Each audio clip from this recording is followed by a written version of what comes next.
मैं एकता सोलंकी वाइटेज इंडिया के प्लेटफॉर्म पे आपका स्वागत करती हूँ।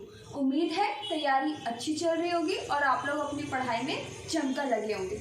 आज के क्लास में हम डिस्कस करने वाले हैं रेशियो एंड प्रपोर्शन, यानी कि अनुपात और समानुपात। रेशियो वर्ड से आप लोग क्या समझते हैं कि भाई रेशियो या अनुपात क्या है? भाई रेशियो और अनुपात तो हम जब भी निकालेंगे ना जब कोई दो या दो से ज्यादा चीजों की बात करेंगे। जैसे कि मैं आम भाषा में बोलूँ कि हम कंपैरिजन वर्ड यूज करते हैं कि हम तुलना करते हैं, तो तुलना कब करेंगे? जब कोई एक ही जना होगा या फिर दो जने होंगे। कम से कम तुलना करने के लिए हमें कोई ना कोई दो जने तो चाहिए या दो से ज्यादा चाहिए। तो मिनिमम क्या हमें दो जने चाहिए या उससे ज्यादा, यानी कि 2 और मोर। तो सेम ही रेशियो के साथ वो बात है कि रेशियो और प्रोपोर्शन हम जब भी कर सकते हैं जब हमारे पास दो या दो से कोई ज्यादा चीजें होंगी। अब भाई दो या दो से ज्यादा चीजें, अब मैंने बोला कोई ए है कोई बी है, ए बी कह लो, या आप ऐसे कह लो कि दो पर्सन है कि एक राम है एक श्याम है। अब मैं कह रही हूँ उनके पास 100 बुक है, 100 बुक्स है या 100 रुपीज है, कुछ भी आप मान सकते हो। अब रुपीज मान लो कि 100 रुपीज है। अब मैं कह रही हूँ राम और श्याम को इक्वली बांटनी है और 100 रुपीज है, तो आप क्या कहोगे? 100 रुपए तो 50-50 बांट दो, 50-50। अब मैंने कहा कि 100 रुपए को मैं इस तरीके से बांट रही हूँ कि राम के पास 60 जा रहा है, श्याम के पास 40 जा रहा है। तो जो ये इन दोनों को पैसे का डिस्ट्रीब्यूशन हो रहा है, जोन से भी हमने चीज एज्यूम करी है, उनका जो डिस्ट्रीब्यूशन हो रहा है, उनकी जो स्मॉलेस्ट वैल्यू आएगी यानी कि स्मॉलेस्ट फ्रैक्शन, वही तो रेशियो कहलाएगा।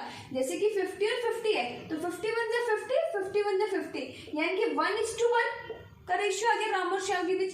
और अगर मैं 60 और 40 का रेशियो ले रही हूँ तो 23 जा, तो ये हो गया 3 और 2। अब बोलोगे हम इसको ऐसे भी तो कर सकते हैं कि 60:40 है, यानी कि 0 to 0 का 6 और 4 ना। क्यों? क्योंकि रेशियो का मतलब क्या है कि जो स्मॉलेस्ट फॉर्म आएगी, बिल्कुल स्मॉलेस्ट फॉर्म के, उसका जो कॉमन फैक्टर है, हाईएस्ट कॉमन फैक्टर हो जाएगा, उसमें सिर्फ 1 बचेगा, कोई और नहीं बचेगा। 3 और 2 ले लो, हाईएस्ट कॉमन फैक्टर क्या है? 1। 6 और 4 में क्या है? 2 भी है।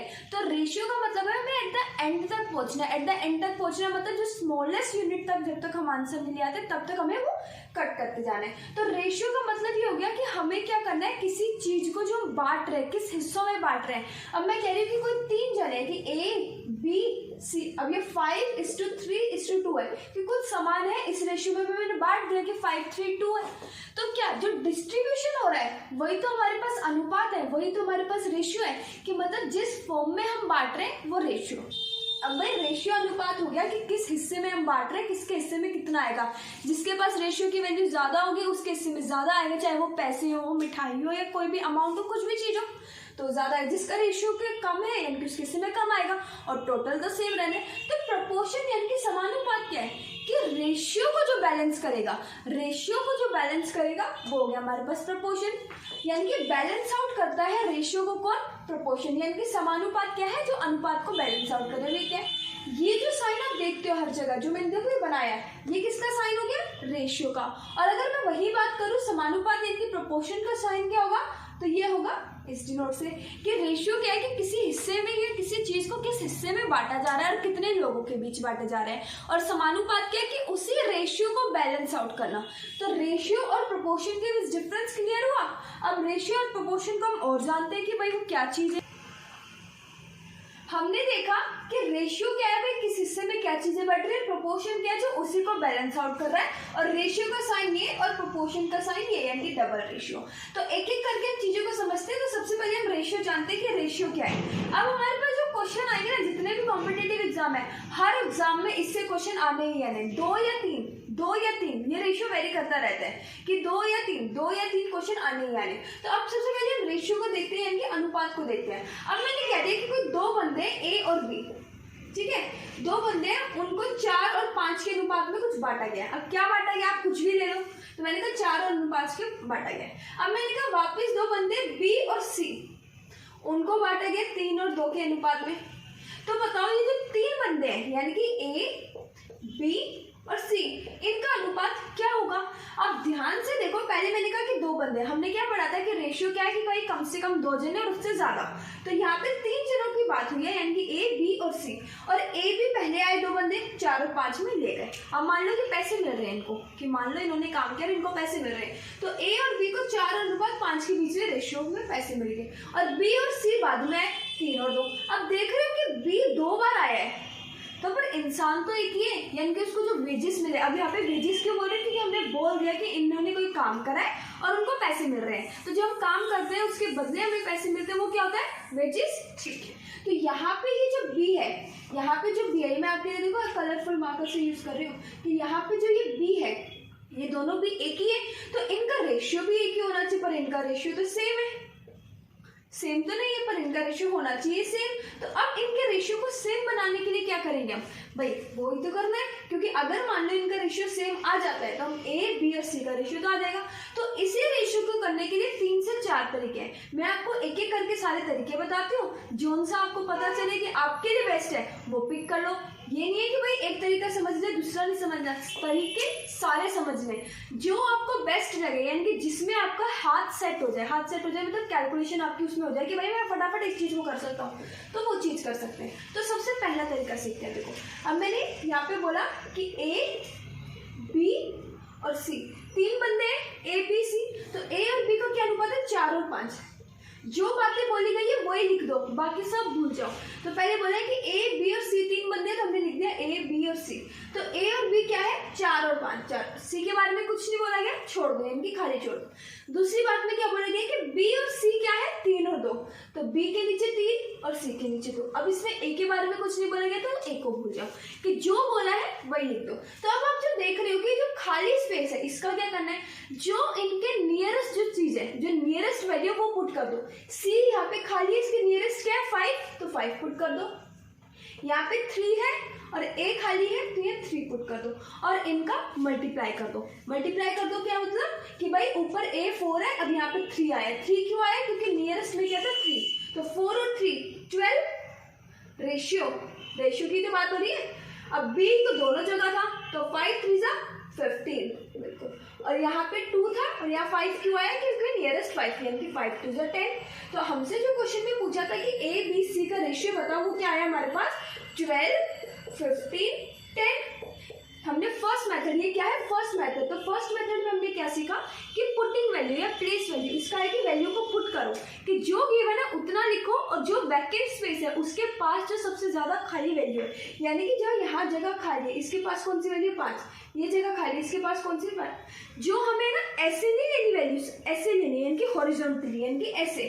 तो ये वाली वैल्यू, यानी कि ये पास है तो ये पुट कर दो, ऐसे लिए डाल दिया, यानी कि horizontally, single line, straight line में लेनी है, और उनका क्रॉस मल्टीप्लाई कर दो, तो हमारे पास रेशियो आ गया 12 15 10। तो ये क्या हुआ? हमारा फर्स्ट मेथड हुआ। चलो भाई सेकंड मेथड।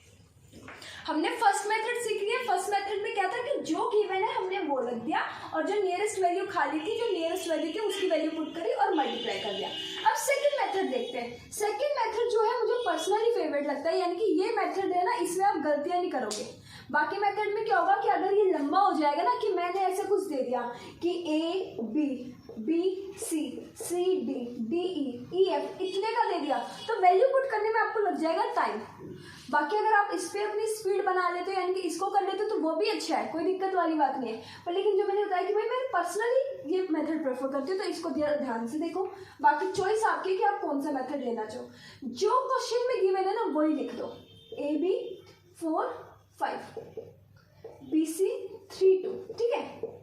अब ध्यान सबसे पहले इसमें क्या रखना है? भाई हम सीख रहे हैं तो हम स्टेप बाय स्टेप सीख रहे हैं। जब हमारी प्रैक्टिस हो, देख दो फटाफट स्पीड से कि ए, बी, बी, सी कितनी बातों का रेशियो दे रखा है? 2 2 बातों का रेशियो दे रखा है। ऐसे तो नहीं दे रखा ना कि ए, बी, सी, यानी कि 3 3 का नहीं दे रखा है, 4 का नहीं दे रखा है, बी, सी, डी, कि 2 2 का दे रखा है, ए, बी और बी, सी, यानी कि 2 2 का जो दे रखा है, तो यानी कि 2 का रेशियो दे रखा है, तो हमें हमेशा क्या करना है? 2 वैल्यू पकड़ के चलनी है। तो सबसे पहले हमें ए का निकालना है, तो देखो 2 वैल्यू पकड़ लो ऐसे लंबे में, 4 और 3 पकड़ लिया, तो ए का निकाल रहे हैं, तो 4 3 जा 12, तो ए की वैल्यू तो आ गई 12 रेशियो। अब हमें बी को निकालना है, यानी कि एक कदम आगे चले। अब एक कदम आगे चले, यानी कि ए को हमें छोड़ना पड़ेगा। तो जब हम नेक्स्ट स्टेप अगर यहाँ हम रेशियो में एक चीज यहाँ से छोड़ रहे हैं तो नंबर्स में भी तो छोड़ना पड़ेगा ना। तो अगर हम यहाँ पे ए को छोड़ रहे हैं और बी का निकाल रहे हैं, यानी कि बी को पकड़ रहे हैं, तो फर्स्ट नंबर 4, ये नहीं कोई भी नंबर पकड़ लिया, कभी भी कोई भी नंबर कभी छोड़ दिया, लाइन वाइज यानी कि सीक्वेंस में। तो ए को छोड़ा, बी को पकड़ा, तो यानी कि 4 को छोड़ेंगे तो 3 तो अभी भी है, पर हमारे पास क्या है कि भाई रेशियो जो है दो वैल्यूज का तो हमेशा 2 नंबर पकड़ने हैं। तो एक नंबर तो 3 हो गया, दूसरा नंबर क्या हो गया 5, यानी कि 3 और 5, तो 5 3 जा 15, बिल्कुल। नेक्स्ट देखो, अब बी छोड़ रहे हैं, सी पकड़ना है, तो 3 छोड़ना पड़ेगा और दूसरा नंबर पकड़ रहे हैं, यानी कि 2, यानी कि 5 2 जा 10। तो करना क्या इस मेथड में, आप देख रहे हो कि उससे भी हमारे पास 12 15 10 आया था और इससे भी। आप 2 वैल्यूज में तो देख रहे हो कि भाई मेरे को वही मेथड इजी लग रहा है, पर अभी मैं आपको एक 4 वैल्यू का क्वेश्चन करवाऊंगी तो आप इसको मेथड को प्रेफर करोगे, बाकी चॉइस आपकी है। कि इसमें हमने क्या किया कि 2 वैल्यूज पकड़ रखी है तो हमेशा 2 वैल्यू की, एक को पकड़ रहे हैं तो नेक्स्ट को छोड़ेंगे, उसको पकड़ रहे हैं तो नेक्स्ट को छोड़ेंगे, मतलब यहाँ 2 का रेशियो तो हमेशा 2 नंबर लेके चलेंगे, 3 का रेशियो होगा तो 3 नंबर लेके चलेंगे। तो 2 नंबर पकड़े, रेशियो हमारा है 12 15 10। ये हो गया हमारा सेकेंड मेथड। अब हमने देख लिए 2 मेथड, अब तीसरा मेथड और देखते हैं, थर्ड मेथड। अब थर्ड मेथड क्या है कि जैसे हमने स्टार्टिंग में डिस्कस करा था कि ये भी तो सेम ही है ना, ये भी और ये भी सेम है तो इनकी वैल्यूज भी सेम होनी चाहिए। हम थर्ड मेथड की बात कर रहे हैं तो जैसे हमने डिस्कस करा था स्टार्टिंग में कि ये भी और ये भी तो सेम ही है तो इनकी वैल्यूज भी सेम होनी चाहिए, इनकी रेशियो भी सेम होना चाहिए। तो यहाँ पे तो 5 है, यहाँ पे तो 3 है। तो थर्ड मेथड में हम क्या करते हैं कि जो कॉमन नंबर है उनको ही सेम कर लेते हैं। अब सेम कैसे कर सकते हैं कि उनका मल्टीपल ले लें, यानी कि एलसीएम ले लें। तो 5 और 3 का मल्टीपल 15 भी है, 30 भी है, पर हम क्या लेते हैं एलसीएम। एलसीएम क्यों? क्योंकि अगर हम लोवेस्ट लेंगे तो क्या होगा, हमारी कैलकुलेशन कम होगी, यानी टाइम बचेगा।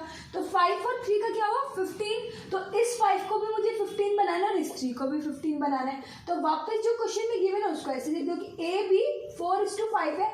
अब इस 5 को मेरे को 15 बनाना है तो मल्टीप्लाई बाय 3 करना पड़ेगा। अब क्या होगा कि इसको ही नहीं मल्टीप्लाई करना। रेशियो का मतलब क्या होता है कि जो भी हम कर रहे हैं, चाहे वो प्लस, चाहे वो माइनस, चाहे वो मल्टीप्लाई, चाहे वो डिवाइड, वो क्या करना है पूरे के पूरे रेशियो यानी कि कंप्लीट रेशियो में। खाली मैं 5 को मल्टीप्लाई नहीं करूंगी 3 से, 4:5 कंप्लीट नंबर को डिवाइड करूँ यानी कि मल्टीप्लाई करूँगी। तो 4 और 5 को मैंने 3 से मल्टीप्लाई किया तो ए बी की क्या वैल्यू आ गई, यानी कि रेशियो में 4 3 12, 5 3 15। तो सेम चीज हम बी और सी पे अपनाते हैं कि बी और सी क्या गिवन था 3 और 2। अब 3 को मेरे को 15 बनाना है, 3 को क्यों 15 बनाना है क्योंकि बी की वैल्यू तो सेम करनी है तो मल्टीप्लाई बाय 5 करना पड़ेगा यानी कि कंप्लीट से। तो बी रेशियो सी क्या आया 5 3 15, 5 2 10। अब देख रहे हो कि बी की वैल्यू यहाँ भी 15, यहाँ भी 15, तो ए और सी की जो वैल्यू वही रहेगी यानी कि 15। ए की वैल्यू क्या है हमारे पास 12, बी की वैल्यू आई ना 15, तो ए की वैल्यू क्या आई है हमारे पास 12। तो 12 15 10। तो आपने देखा कि तीनों मेथड से हमारा क्या आया 12 15 10। तो तीनों मेथड में से आप कोई भी प्रेफर करना चाहो वो आप कर सकते हो। और रेशियो निकालना उम्मीद करती हूँ कि आज के बाद आपको कोई दिक्कत नहीं होगी रेशियो निकालने। नेक्स्ट वीडियो में हम इसको यानी कि नेक्स्ट क्लास में, अभी हमने 2 की बात करी, 3 और 4 पे भी जाएंगे। ठीक है, फटाफट इसको कॉपी कर लो और मिलते हैं नेक्स्ट क्लास में।